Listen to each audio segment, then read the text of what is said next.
Welcome to CineBites, a cinematic culinary podcast where we experience the wonders and beauty of cinema with our eyes and explore the unique and glorious cuisine in those films with our taste buds. Today, we're delving into the world of Martin Scorsese's cinematic masterpiece, Goodfellas. Get ready to sink your teeth into thrilling experiences of mobsters, marinara, and movie magic. So grab your cannolis and join us in the journey into the savory and suspenseful world of Goodfellas. Feast your eyes.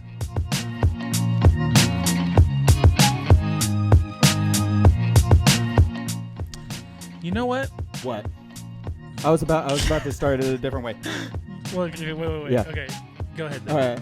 No, the moment's lost. Now that's how we're gonna start the podcast. Yeah, I was gonna start singing. Oh, yeah, okay, do but it. It's like when the moon hits your eye like a big pizza pie. That's amore. That's amore. Well, right. I was gonna say, in a lot of ways, we're the Goodfellas. Ooh. That's not even a spicy take. That's a fact. That is a fact. That is not a spicy fact. take, people. Yeah, you call it the Goodfellas, but you know it's they're not. Yeah. We're not trying to be insensitive to Italian culture. Okay. This is honoring it. I probably have like a 1% Italian in me. Yeah, I might too. I mean, I know we have a lot of. I think it's more kind of Eastern European. I mean, obviously, yeah. But yeah. So, but no, this. Yeah. So we're gonna go straight into it. Goodfellas.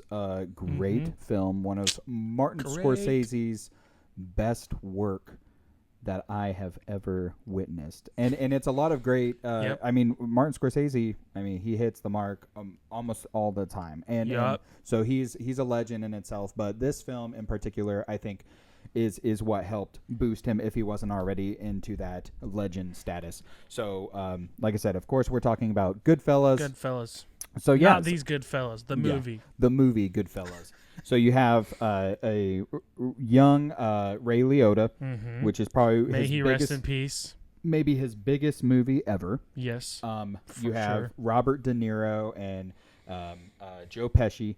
So you have two iconic people who are, I would say, play such a mobster role so well. You know, and their dynamic on screen is just, I mean, it's unmatched in that genre, I would say. So definitely.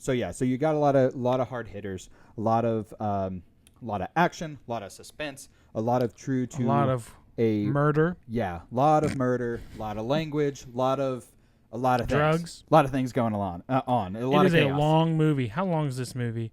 I got it up right here. Yeah. Wait. It's only 2.5 hours. Which, yeah.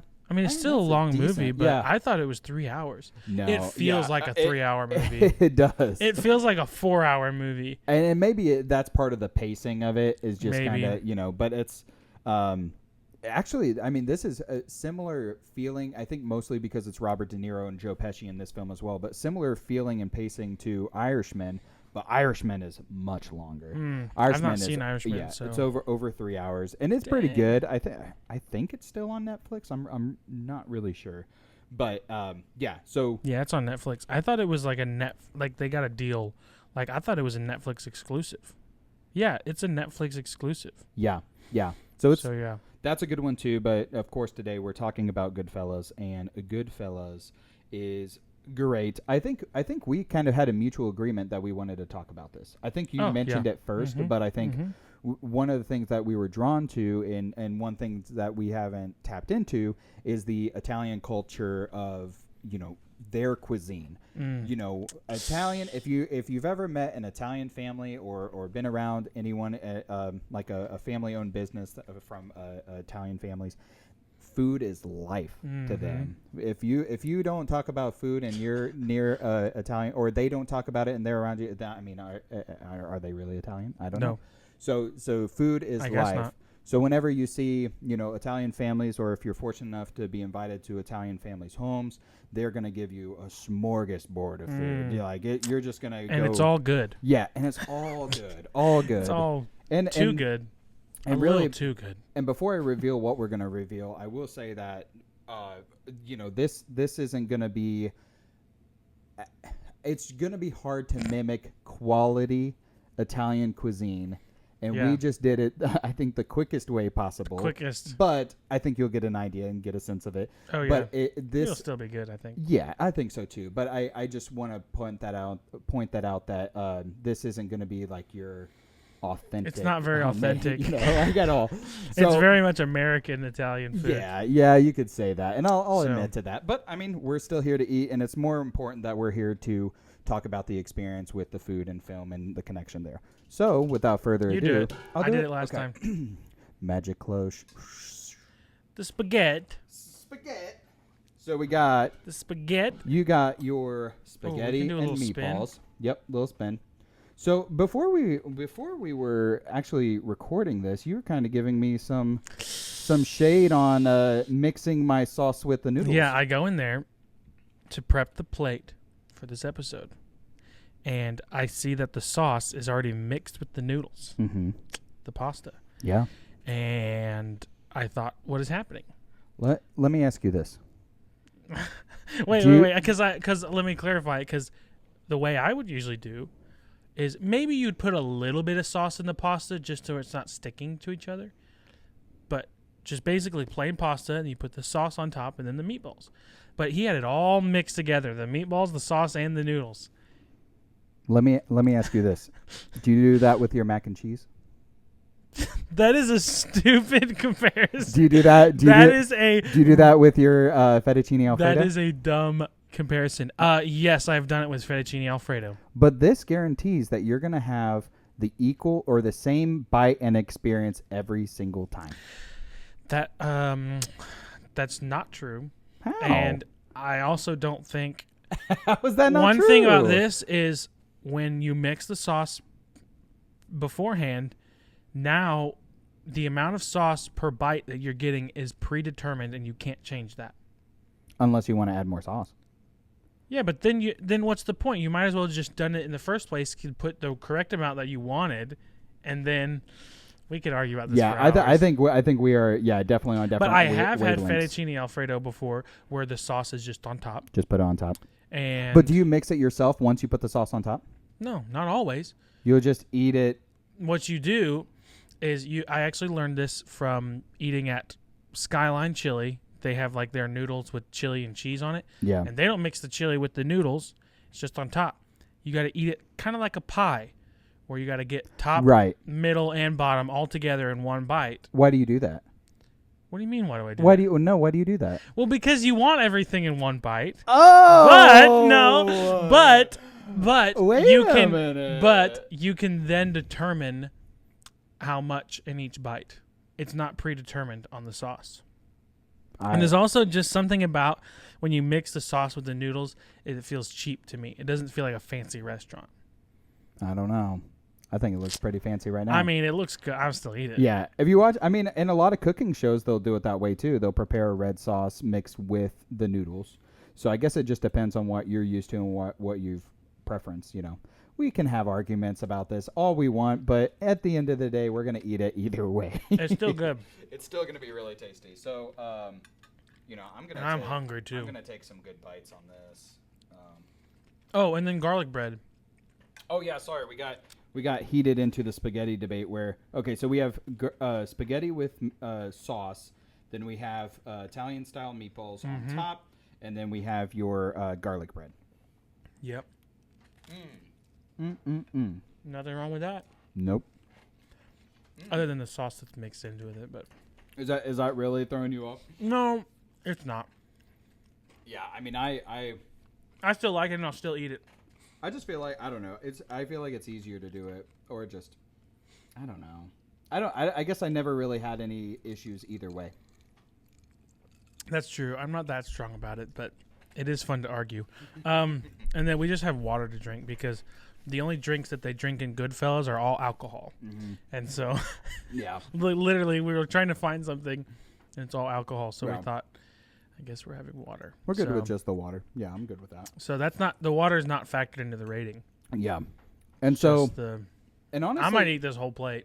And honestly, throughout the film, you see a few times where there's different foods introduced, and like I said, that really reminds you of why Italian food is so important to Italian families, and and I think that really showed it, because a lot of the times they were, those were big scenes, is where they were either out to a specific dinner spot, or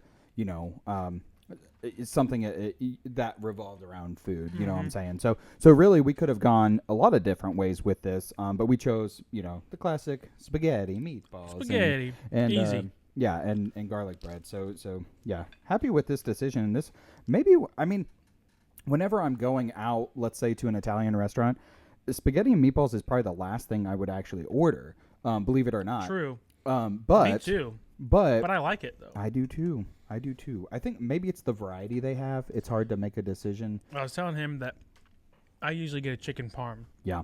Which is adjacent because it's the same sauce and the same noodles. It's just chicken instead of meatballs or anything else. Yeah. Meat, sauce, pasta. That's, you can't go wrong with that combination. You can substitute really any kinds of meat sauce, but as long as it's meat, sauce, pasta, you're having a good day. You're having a real good day. So the biggest one of the things that kind of reminds you of the film when it comes to food is the prison pasta scene where he's like cutting the garlic with the razors and stuff. So that really kind of inspired us to you cut the garlic with a razor for this, right? I did, of course. Yeah, of course. Absolutely. I keep razors all the time in the kitchen. What? It's the easiest way to do it, actually. Sorry. I feel like you were going somewhere, but you took a bite of garlic bread. The garlic bread's decent. I mean, it's really not bad. Are we going to go ahead and get into food ratings? I'm okay with that. I'm okay if you're okay. Maybe it's just because I'm really hungry right now. I mean, I'm not super hungry, but it's hitting right. It is hitting right. And like I said, I don't normally order the pasta and or spaghetti and meatballs. This is honestly probably the best one we've had on the show. The best meal on the show? Yeah. Wow. I think so. For me. Over the burger and bagel? And that was my favorite so far. I'll explain why once I give my rating. So if you want to give a rating and kind of explain it. Yeah, my rating is 8.6. That's good. 8.6. It's good. I love spaghetti. Well, okay, I don't love spaghetti. I like spaghetti, but I love a meatball. Yeah. If I don't have meat on my spaghetti, it's not as enjoyable for me. Have you ever mixed the meat in the sauce? Like do either a bolognese? Yeah. I'm actually not a big fan of bolognese. Oh man. My wife loves bolognese, where you mix the ground meat in with the sauce. I actually don't like bolognese sauce. I prefer just a regular marinara, and then putting meat separately on top, like a meatball or chicken or I don't know. Can you put shrimp on spaghetti? It's usually more like a shrimp scampi. It's more in like a fettuccine or more of a white sauce than a red sauce. I've seen people do it in like a pesto and stuff like that. Oh yeah. But anyway, 8.6. Obviously, water's not factored into it. This isn't the best that I've had. I think I'm giving it a little bit of a better rating. 1, because I'm hungry, and 2, because I know how good spaghetti and meatballs can be. Is that the highest rating you've had on the show, though? I don't think so. I can't remember what you get. Oh, you gave a really high rating for one of them. I gave like a 9 for the burger. I think you gave it like a 9.5. Oh, I gave Spider-Man a 9.5. I don't know if I gave the burger, I think I gave the burger a 9 or 9.1. So I don't know if I completely agree with you on the spaghetti and the meatballs, at least mixing it, but I agree with you on the score. So 8.6. Let's go. So what does that average out to?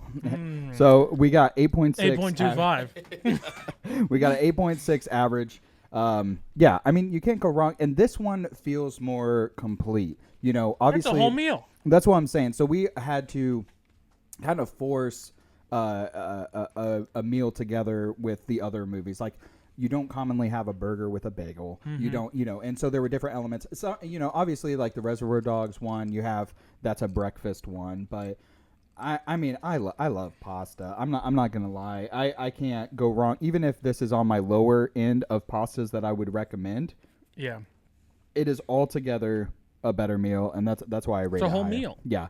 If we were doing like a chicken Alfredo or chicken parm, like you mentioned, it might go up.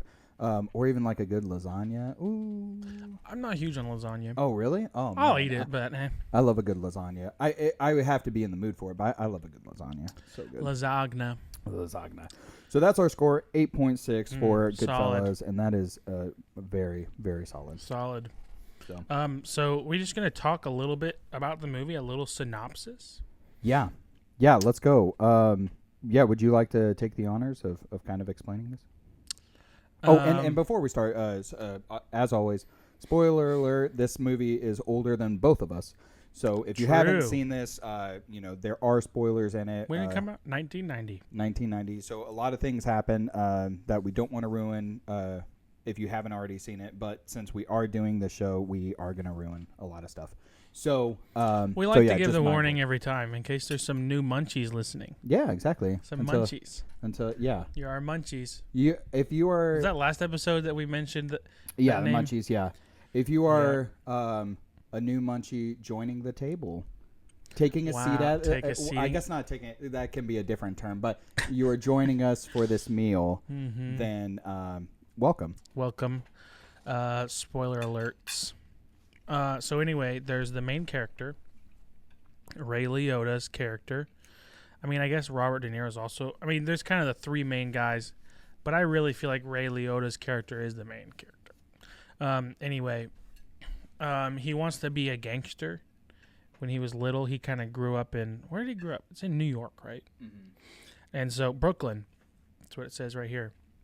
So there's a lot of Italian Americans in Brooklyn, and he's always dreamed of being a gangster because back in the 50s he was like, gangsters were a big thing. And so eventually, even as a young kid, as a young teenager, he started getting into the gang life.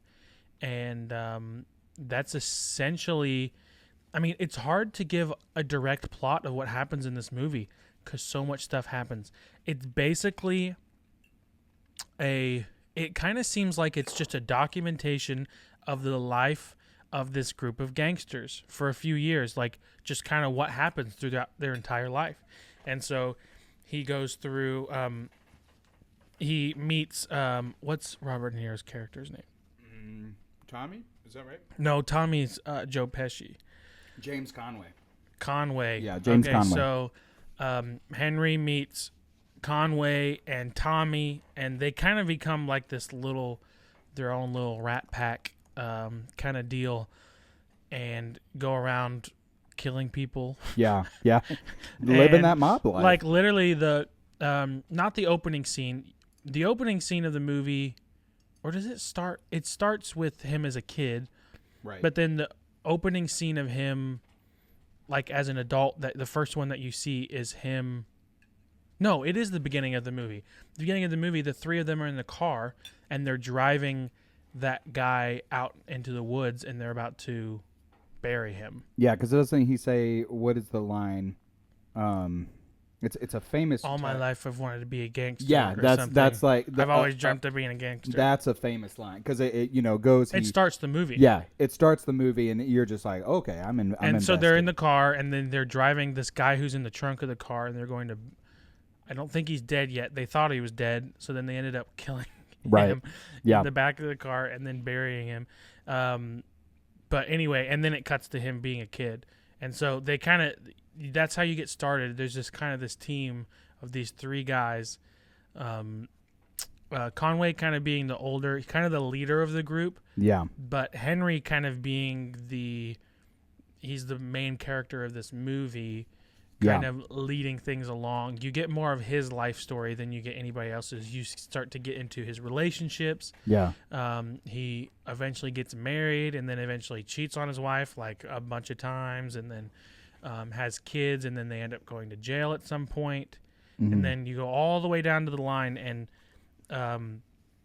basically Henry's gone to prison a few times at this point by the end of the movie and has gotten out, and he gets out he gets into kind of what goes down for him is he was really, when he was a gangster, everything was going well for him. Yeah. He kept getting lots of money. He had a wife. Everything was pretty good. He was protected because he's protected by the other gang members. Paulie is like the big gangster mob boss. Yeah. But then Henry gets into drug dealing, and so he starts dealing cocaine, and then starts doing cocaine too. And so that kind of makes him go down in terms of like he ends up going to prison, and then eventually he goes in the witness protection program at the end of the movie and is off scot-free because he snitched on everybody else. Mm-hmm. So he snitched on Paulie, on Conway, and pretty much anybody else. There wasn't a lot left near at the end because they ended up killing a lot of people. Yeah. For a variety of different reasons. Right. But he ratted on them, basically said, hey, these are the guys, they did this and this and this and this and this. Because he told them that they were able to put him in like this perfect little white picket fence neighborhood that he lived for the rest of his life, I guess. Yeah, I mean, that at least that's the impression you get, is that he gets away scotch-free. Mm-hmm. Yeah, and that's a really good synopsis. I mean, the best way to, kind of pile this movie in if you're needing to explain it to someone in less than 10 seconds, is that it's shot by shot a almost perfect mafia movie. Oh, 100%. Like nothing about this is steers away from the mobster lifestyle. And it kind of, whether it's actually how it operates, which could be true. I mean, really based off of film, or if you've had any research on mafia, it is kind of true to that, because in mafia you do have that hierarchy, and it's kind of displayed through here. So you have the boss, and then you have, I guess you would consider them your soldiers or whatever. So so you do have that, and you feel that element whether it's explicitly said or not. In here, you have that element through the film too, where you feel that, and so. Because I think I think Sopranos does a good job of explaining the ins and outs of a mafia lifestyle, at least to the best of our knowledge, because I mean, unless you're in it, it's you really don't know. Yeah. But this paints a really good picture, paints a really good story, as far as mafia movies go. And it's great, and you watch it, you watch the food involved. It really kind of reminds me, kind of parallel with the Departed in a sense, because it centers around kind of the younger character who eventually is going to make some big decisions.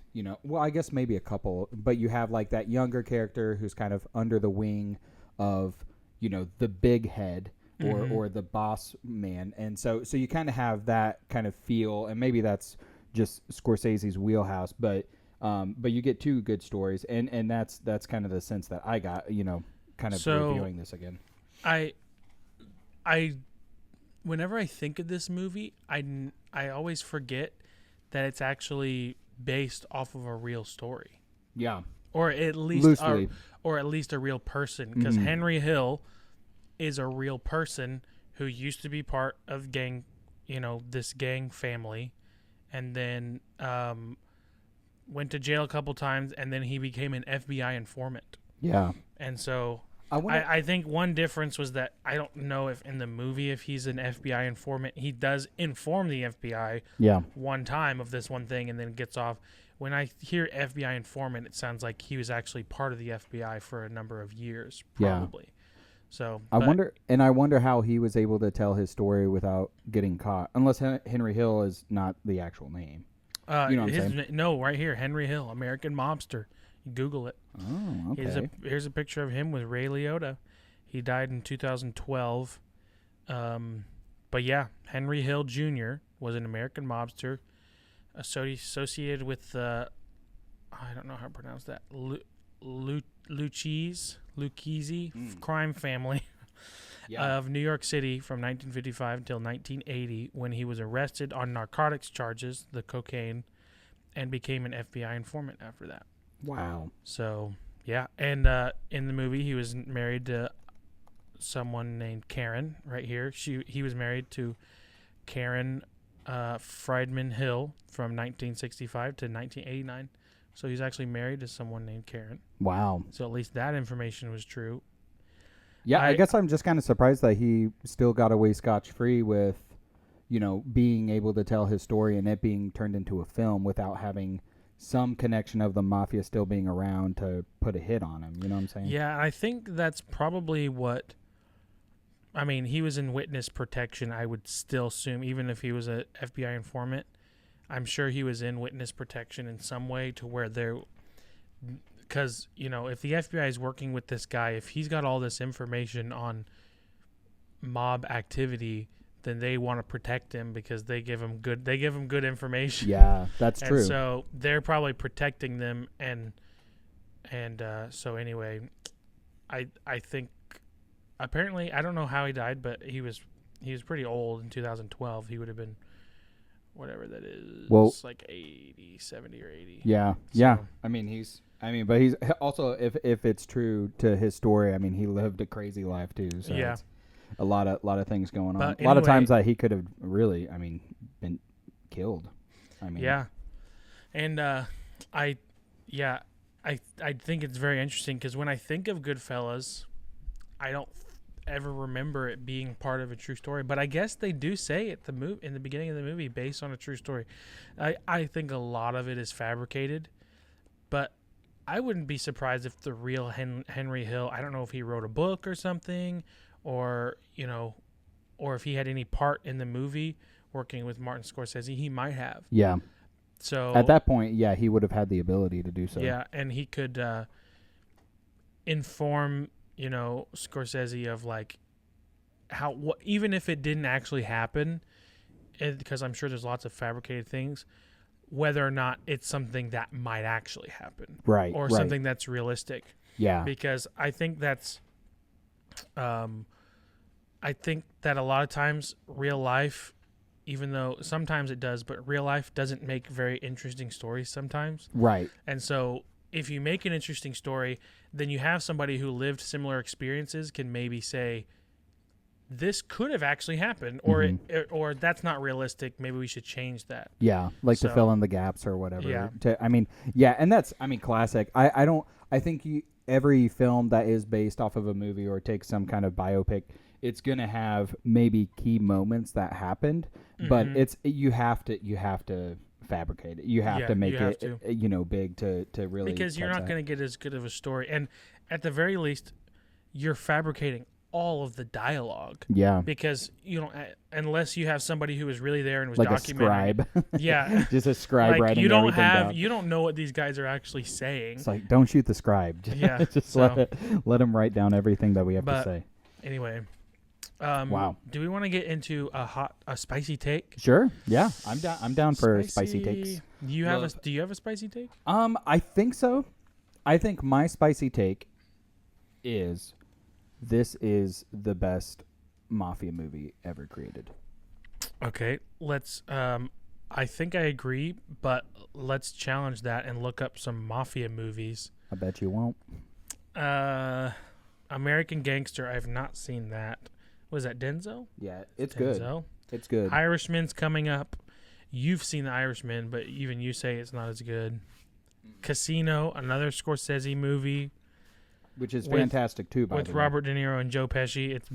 It's literally the same people. It's listing The Departed as a mafia movie. Kind of. I would say, yeah. Yeah, I guess Absolutely, so. Yeah. It's more of a modern mafia, because I feel like when I think mafia, I think of like the 1950s and 60s, like this movie.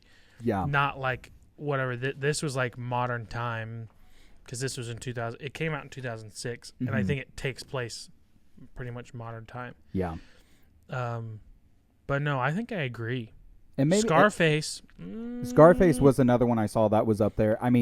But this is it. This is the best. I think you're right. The Untouchables. I like that. You've seen The Untouchables? It's been a long time, but that I do remember being really good. Does that has Sean Connery in it? Yeah, he's really good in that movie. Who else am I? I thought there was someone else in it that I might be. Yeah. forgetting. It's Kevin Costner. Kevin and Costner. Sean Connery. That's right. Mm-hmm. Robert De Niro's in it too. Man, he's in every any mafia related mafia movie. Yeah, I mean, it makes sense. De Niro's the legend. It's also naming The Godfather, and this might be a spicy take in and of itself. Ooh, I've not seen any of the Godfather movies. Well, that's not really just, a spicy take. That's just you being honest. It's just like a fun fact. Yeah, fun fact. And we're doing a movie podcast, and I've not even watched some of the most iconic movies of all time. The Godfather. Yeah, I don't think. I mean, I think I will eventually. We'll see. I think it's definitely something that should be done. But I mean, you kind of have to prepare yourself. Scarface is one that's very Scarface is very iconic and has lots of good moments. But it does. A lot of quotable moments too. It's not as good as Goodfellas. Yeah, no. And even Rotten Tomatoes agrees. It only has 79% Rotten Tomato. Whoa. I see 8.7 for Goodfellas.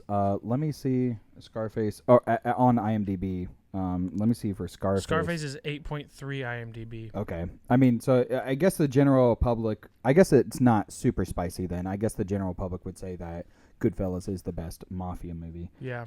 Based on that rating. My spicy take. Now, I kind of have to, after I say this spicy take, I have to add a little bit of a disclaimer. But Goodfellas is Martin Scorsese's best movie. And the disclaimer is that I have not seen a lot of Martin Scorsese movies. That's what I was going to say. I was like, until you see the others, I think it might change your mind. Because I've not seen... You have Taxi Driver. I have seen Taxi Driver. You have The Departed. I have seen that.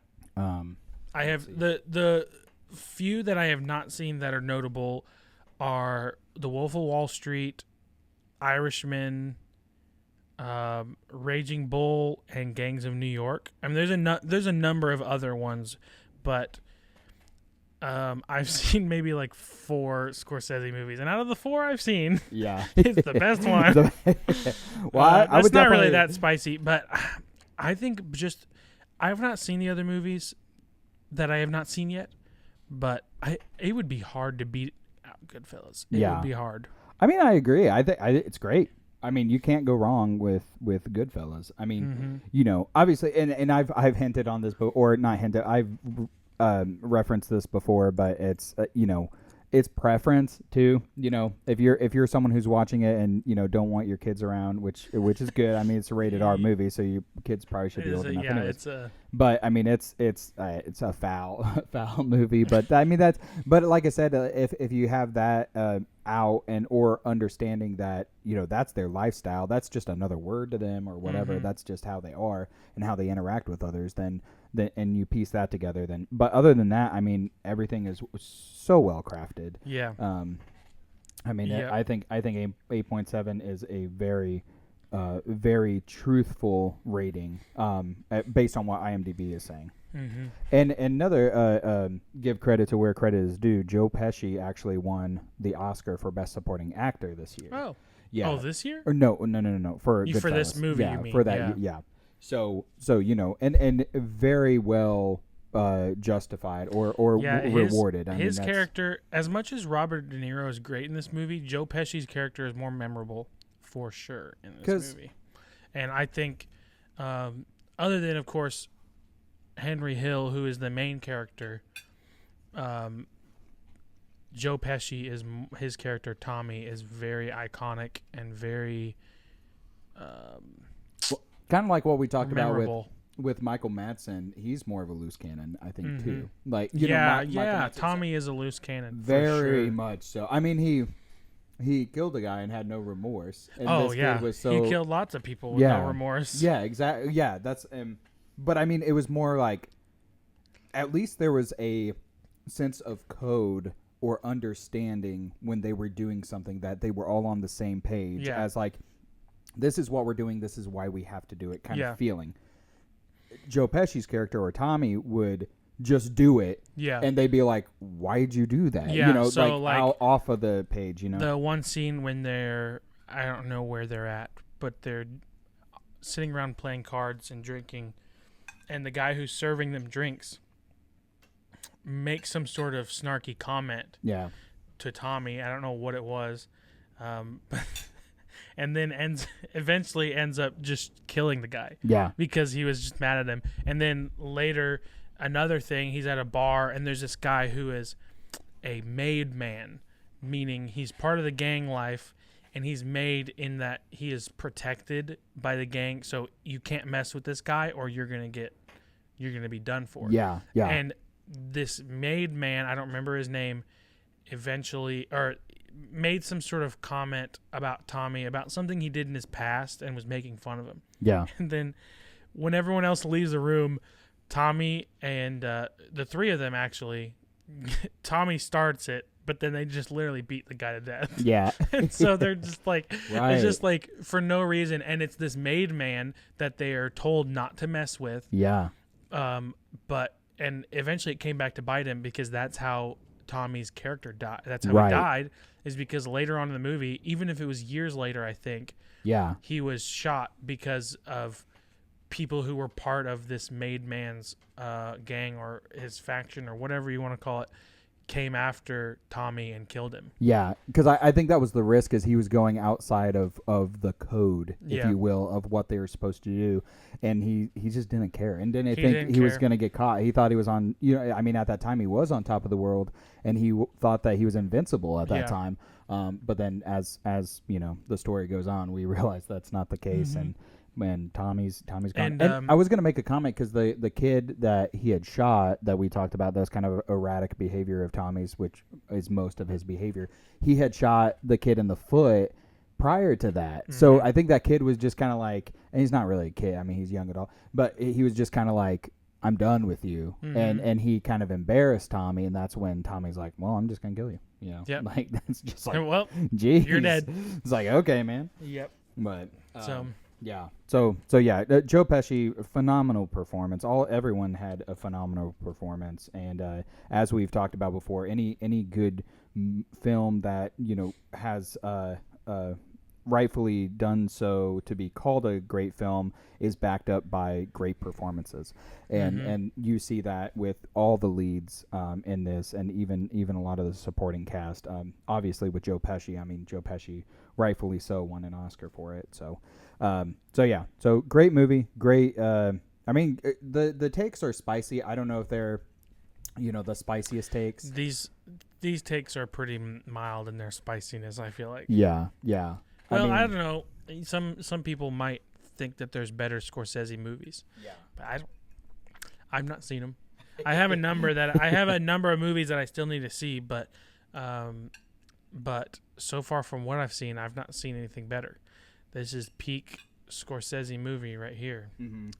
And did he have a lot of movies before this? He's kind of old. I'm assuming he had movies before this one. Well, like Taxi Driver and Raging Bull, I think came out in the 80s. Oh, yeah, definitely. Mm-hmm. Raging Bull came out 10 years prior. And And Taxi Driver came out 76. Man. Yeah, and he's someone who has Young Robert De Niro.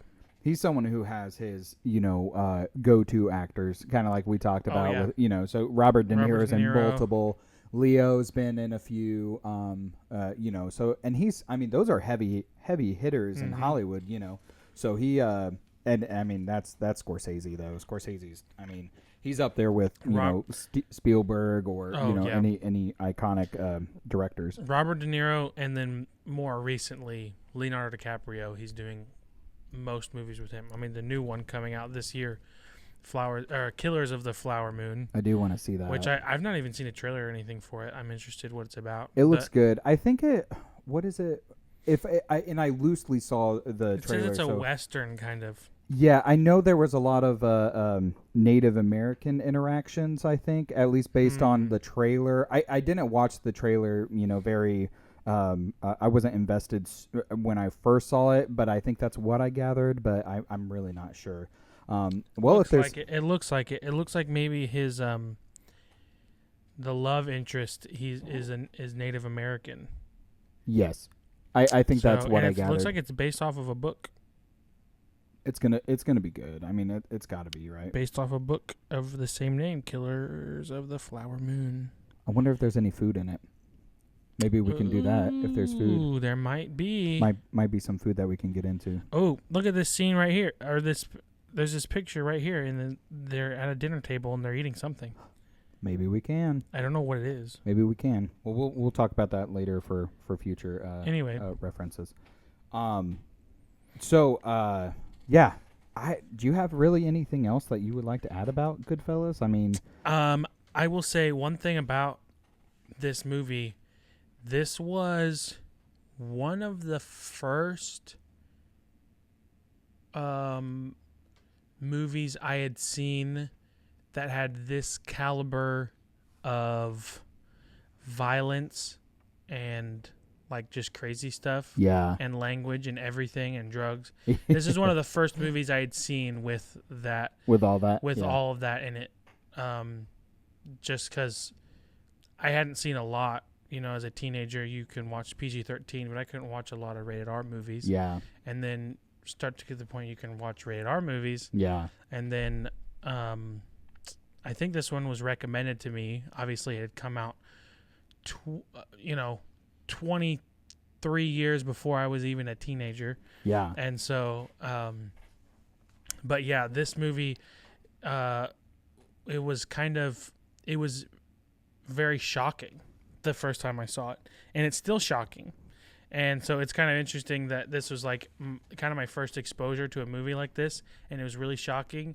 But even, looking back at it, it's like, okay, even if I watched that now, I'd still be pretty shocked about a lot of things that happened. Mm-hmm. So it's just like, just kind of funny that was like the first thing. Yeah. So. Yeah, and I mean, Scorsese doesn't shy away from vulgarity or violence or anything. That's his in a nutshell. So we're probably going to expect that in the Killers of the Killers of the Flower Moon is something what it's like called. That's true. But I think you really can't downplay it. You can't. Even though it is shocking, and I'm assuming the time that you did watch it, very shocking. But you with that lifestyle, I don't know if you can sugarcoat it. You know. But and it was very shocking, but it was also, and it was one of the first movies I'd seen to that caliber in terms of violence and vulgarity and things like that, but also to that level of. This is peak filmmaking when I watched it. Yeah. Like, because there are good kids movies and there are good movies, but I feel like there's a certain level when you get to, movies that are made for adults that it starts to get to a level of, okay, this is like really good filmmaking. Yeah. This is someone, putting time into this, putting thought into this, into every moment. And this was one of those movies that for me, it was like, pretty impactful in terms of in the same way that you were saying Reservoir Dogs was impactful in that one of your favorite movies and kind of made you a film buff in a few ways. I feel like Goodfellas was like that for me in a lot of ways. Now, there's probably other movies. It's hard to pinpoint something exactly. But when I think of movies that kind of shifted my perspective of film, this was one of them. Mm-hmm. Yeah. Yeah, I mean, and rightfully so. I mean, it's a classic. It's always going to end up being, a classic film. Yeah, I mean, I really, there's not a whole lot extra I want to say about it. I mean, the fun fact I think I mentioned before we started recording there is that in the dinner scene, Martin Scorsese's mother was in the film with them, and so that older woman who was in there at the dinner scene, that is his mother. So that was just kind of a fun fact. He kind of showed how important like family and with the Italian American how important that is, and so it was kind of cool to see Scorsese include her in that. So that's I mean that was really the only other thing I wanted to add as far as the parallel of the food and film with this. Because like we said before, food is life with them, and food is life for us too. I would say, and we're good fellas. Yep, we are. So, we ready to get into a Cinesnack? Oh, we got to view. Yeah, we got to rate it first. Yeah, what you talking about? I will say, and if you're watching this, you probably already know. If you're listening to this, I think this is probably one of the plates we almost fully finished. Yeah, I know. I was thinking that same thing. And we'll probably finish it before the end of the show. So if you want to talk, I'll go ahead and finish this. Yep, you finish it. I'm good. I will do my rating. Oh,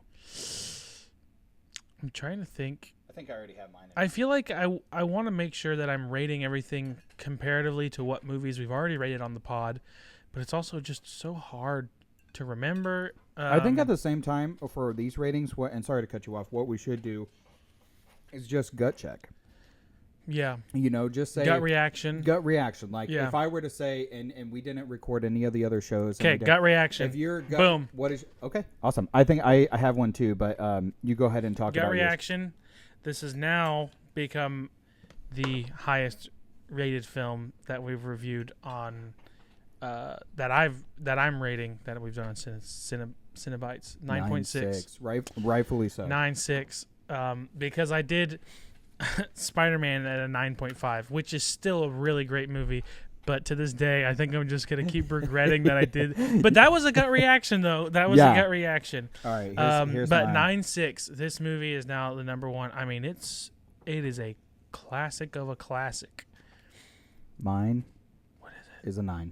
9. Wow. 9. I mean, and you did 9.1 for Reservoir? I did 9.1 for Shawshank and 9.2 for Reservoir Dogs. Oh, okay. But I mean, like I said, any film that you put in the 9s is a top tier. Anything in a 9, I'll watch it. Yeah. Any day of the week. So that's 9.3 average. 9.3 average. Yeah. So 9.3 average. If you want to see this movie, just be prepared for the mafia lifestyle, for a lot of the violence, a lot of the language. Just be mindful of that when you do watch it. If that's something that's not up your alley, totally fine. But if you want to see a good, like the best mafia movie, then you need to watch Goodfellas. It is great. Are we ready for a Cine Snack? So I was going to ask you about this because I know we mentioned this last episode. About changing the rules? About changing the rules. So let's talk about that now. Let's see if we can change the rules. So we're talking about it in real time. Yeah, before we would do it is we would just ask random questions. Yes or no. Yes or no. I would say what we can do is we give 3 hints. Okay. But the hints are only one word. Interesting. Is that okay? That's kind of what I was thinking. So let's say, for example, you could say, you could do Shrek, which we don't have to. You could say, I could say, okay, clue, and then you say green. And then I'm like, okay, I'm asking more questions, yes or no questions, and I'm still stuck. And I could be like, okay, clue. I see what you mean. So while you're asking. Yeah, it's like a lifeline. Got it. And then clue, you could say fairy tale. Or something. And obviously, like you and I don't think we're wanting to really throw each other off because we know that, if we do that, it'll start spiraling into us just getting at each other every time. But, do something that's genuinely going to help in the hints.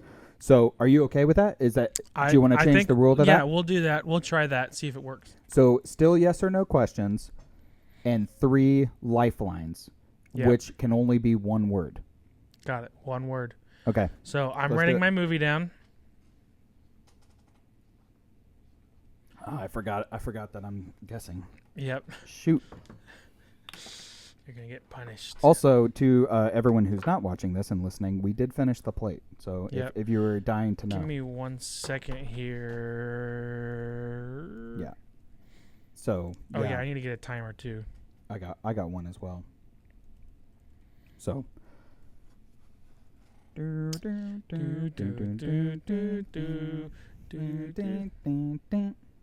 Bop, bop, bop, bop, bop.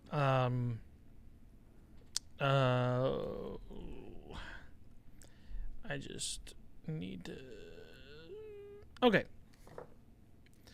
I'm going to show you guys the movie. Let me get my timer up. Sorry, I'm taking a minute. All right. There's the movie. I didn't want to see in the reflection. Yep, there it is. You guys see it? Hopefully you do. All right. Are you ready? I think so. All right. Ready, set, go. Did it come out in the 90s? Nope. 2000s? Nope. 2010s? Yep. Okay. Is it animated? Nope. Is it a family movie? Yeah, I'd say so. It could be. Okay. Is it a Disney movie? No. Is it a DreamWorks movie? Nope. All right, clue. Dang it. I should have thought of this beforehand. Water. Is it a 2010s? Mm-hmm. Is it oh man, is it a movie about boats or like being on boats? Yes, there are boats. Okay. Is it and you said family? Are there animals in the movie? Yes. Is it like an iconic animal, like one specific animal? There's a few animals, but there's one main animal. Okay, yes. clue. Island. Is it? I'm not giving you the animal as a clue. Is the lead character male? Yes. Is he white? No. Is the main animal a tiger? Yes. Hey. No! No! You have 45 seconds. Hey, that's what I did last time when I got it. Okay, Oh, but I want to solidify this. I want to solidify this. I hate Is my a lot life. of the movie on a rowboat or like a rescue boat? Yes. Okay. Pretty much the whole movie. I think and is the movie actually being told as a flashback? Yes. Okay. You have it. I think I might think know. you might know. All right, let me write it down. It would be a coincidence. Man, that means I got to do the punishment. I think you have it. You 100%. But those, have I it. think, and I mean, you can agree with me or not, but I think the clues were still vague enough to where it doesn't give it away. I said water. But I don't think that gave it away. I wouldn't No. say, because that could No. be a handful of things, really. Dang it. Well, I want to make sure I have it right, though, because I don't know if it is right. It is right. I can't draw a tiger right now, so. But Life of Pi? It is Life of Pi. Dang it. I really like Life of Pi. It is a good movie. It was, for the longest time, I said it was my favorite movie. Really? Yep, because I think I might have saw it in theater. Maybe not. I saw it after it came out in theater, but man, I was like, wow, this is a really good movie. For a while, I said it was my favorite. I can't remember if there was Ang Lee. I can't remember if there was a moment of. There's not any food in there, is it? I don't know. Because I know there's the part where the family, they're all like gathering in on the bigger boat. You know what I'm saying? And for some reason, I thought they were eating. The only reason I say this is if we have an opportunity to review it, that would be awesome. But if not, I think there's moments when he's eating like maybe some like rations in the boat. Maybe I don't know. Okay, we can save that for a later time. Okay, this is gonna be an interesting punishment. Okay, you can explain it to me, and I'll do it to you. You're gonna have to start to hone in your acting skills, because we're going to recreate the scene in Goodfellas, in which you will be Joe Pesci, and I will have to get up and dance. No, while you're shooting but you at me. dance. Yeah, Right. I'm dancing. Okay. So I'm dancing because that's the punishment, is that I have to get up and dance while you're pretending to shoot me in the foot. is that the line? Is just get up and dance? I don't Or know. what's Look the at exact the line? Yeah, look let's at the see lines. I'm gonna see if there's an exact one, because I want to be true to the movie. And then if we can edit like gunshots or something. Joe, I don't know if I can find that. Let's see. Hopefully we can get it.